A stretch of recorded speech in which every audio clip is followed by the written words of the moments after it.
자, 지금부터 오늘 배운 내용 우리 한번 정리하는 시간 매일 정리 노트 한번 확인해 보도록 하겠습니다.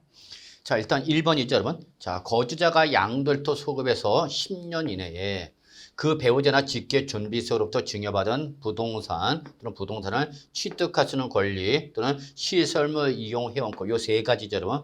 적용 대상 자산을 요거를 특수 관계 없는 자에게 양도하는 경우 취득가액은 증여 당시 가액으로 한다라고 했네요, 여러분. 맞아서 틀렸으면 틀렸죠. 일반적인 증여받은 자산을 양도해서는 증여 당시 가액이 바로 취득 가액이 되는 게 맞는데 뭘 적용하면 증여 이월 과세가 적용될 때는 이때는 증여 당시 가액이 아니라 증여자의 당초 취득 가액으로 갑니다라고 했죠. 여러분 이게 가장 중요한 특징이죠. 증여자의 당초 취득 가액이 바로 양도가서 차감하는 취득 가액이 되는 거기 때문에 1번은 맞는 말이다 틀린 말이다 여러분 틀린 말이다 하는 걸 여러분 꼭 좀 기억해 두시기 바라겠습니다. 그래서 바로 1번은 뭐를 말하는 거 들으면 증여 이월 과세를 말하는 거죠. 자, 이때 2번 이 증여 이월 과세의 경우 거주자가 증여받은 자산에 대하여 납부할 거나 납부하여야 할 뭐가 있다? 증여세가 있다라고 하는 거죠, 여러분. 자, 이때는 양도가에서 필요경비를 공제한 잔액을 한도로 필요경비에 산입한다. 맞는 말인가요, 여러분? 맞는 말이죠. 이게 증여 이월 과세의 특징이다 그랬죠. 원칙적으로 증여세는 우리 양도차를 계산할 때 필요경비로 산입할 수가 없으나 증여 이월 과세를 적용할 때는 이때는 예외적으로 기납한 증여세를 양도차 한도 내에서 필요경비로 산입할 수 있다 없다? 있다라는 걸 꼭 좀 체킹해 두시기 바라겠습니다. 여러분 아시겠죠? 자 이제 우리 3번 볼까요 여러분? 자 양도소득 있는 거주자가 그와 특수관계에 있는 자와의 거래에 있어서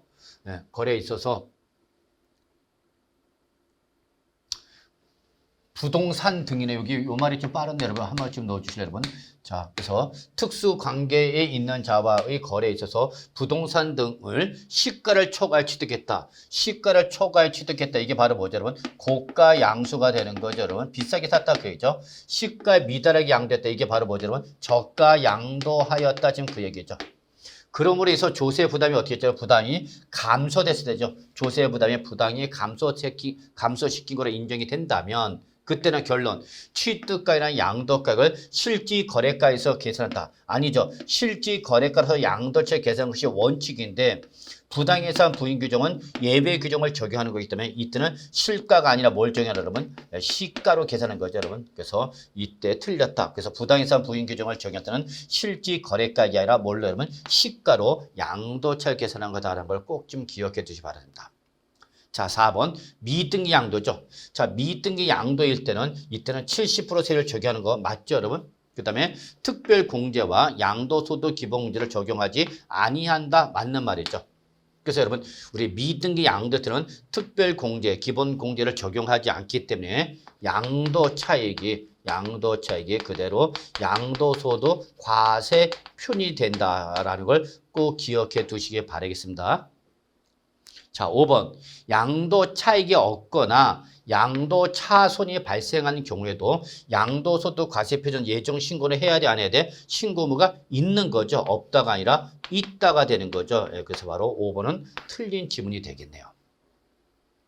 6번 2023년 5월 15일 날에 건물을 양도한 경우 2023년 8월 31일까지 양도소득 과세 표준을 납세지 관할 세무서장이 신고해야 된다. 맞는 말이냐 얘기죠 여러분.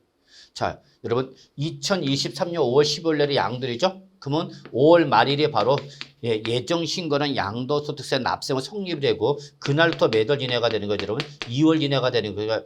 2월 이내가 되는 거니까 이때는 8월 31일이 아니라 언제 여러분? 7월 31일까지 돼야 되는 거죠. 그래서 6번은 틀린 말입니다. 7월 31일까지 내야 되는 거다라는 거 잊지 마시고요. 자, 7번 볼까요? 법령에 따른 부담부 증여의 채무액에 해당하는 부분으로서 양도로 보는 경우 그 양도에 속하는 달의 말일로부터 3개월 이내에 양도소득 과세표를 납세지 관할 세무서장에게 신고해야 된다. 이거는 우리 양도소득세 바로 예정신고 기한을 물어본 거죠. 그래서 원칙은 양도에 속한 달의 말부터 몇 월 이내죠, 여러분? 2월 이내이지만 이렇게 부담부 증여에서 채무액에 상당하는 양도로 보는 부분이란 양도소득세는 양도에 속한 달의 말로부터 몇 월 이내죠, 여러분? 3개월 이내가 맞는 말이죠. 그래서 7번은 맞는 말이란 거 꼭 기억해 두셔야 합니다.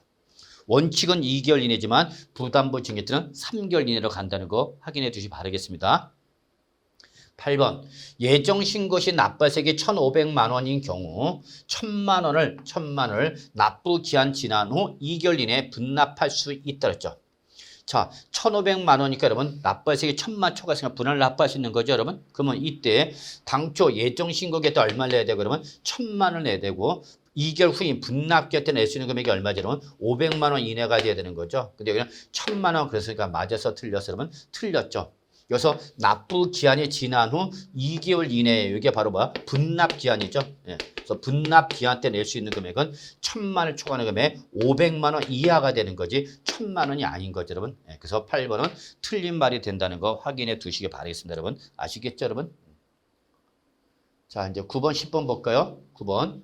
자, 건물을 신축하고 그 신축한 건물의 취득일부터 몇 년 이내죠, 여러분? 5년 이내죠? 건물을 취득했다. 그러면 5년 이내. 신축일로서 5년 이내. 해당 건물을 양도하는 경우서 취득 당시 실질 거래가를 확인할 수 없어 여기 비출 감정가액이나 환산 취득가액을 취득가액으로 하는 경우에는 이때는 양도소득 산출세액의 100분의 5에 해당하는 여기 틀렸죠? 양도소득 산출세액의 5%가 아니라 뭐죠, 여러분? 바로 요 감정가액 또는 환산 취득가액이죠. 감정가액 또는 환산 취득가액의 몇 프로를 5%를 양도소득 결정세액이 어떻게 하는지 여러분 더해야 되는 거죠. 이때 양도소득 산출세액이 없어도 요거는 더한다 안 한다 더하는 거죠, 여러분. 예, 그래서 여기서 9번은 틀린 지문이 되겠죠. 뭐가 틀렸다 그러면 양도소득 산출세액이 5%가 아니라 감정가액 또는 환산 취득가액 5%로 수정해 주시기 바랍니다. 물론 여기 신축은 물론 여러분 바닥 면적 합계액이 85제곱미터는 뭐 여러분 증축도 포함이 된다는 거 같이 참고로 기억해 두시면 좋겠습니다. 자, 10번. 국외 소재 부동산 등에 대한 양도소득세 납세 의무자는 즉 이거는 국외 부동산이죠. 네. 해당 국외 소재 부동산 등의 양도일까지 계속해서 5년 이상을 어디에 국내에 주소나 거소를 둔 거주자에 한해서만 납세 의무가 있다. 하나한다. 맞는 말이죠, 여러분. 그래서 10번은 맞는 말이 되겠습니다. 자, 그래서 여기까지 해서 오늘 우리 공부한 내용에 대한 메일 정리 노트 확인 내용이 되겠습니다. 여러분 수고하셨습니다.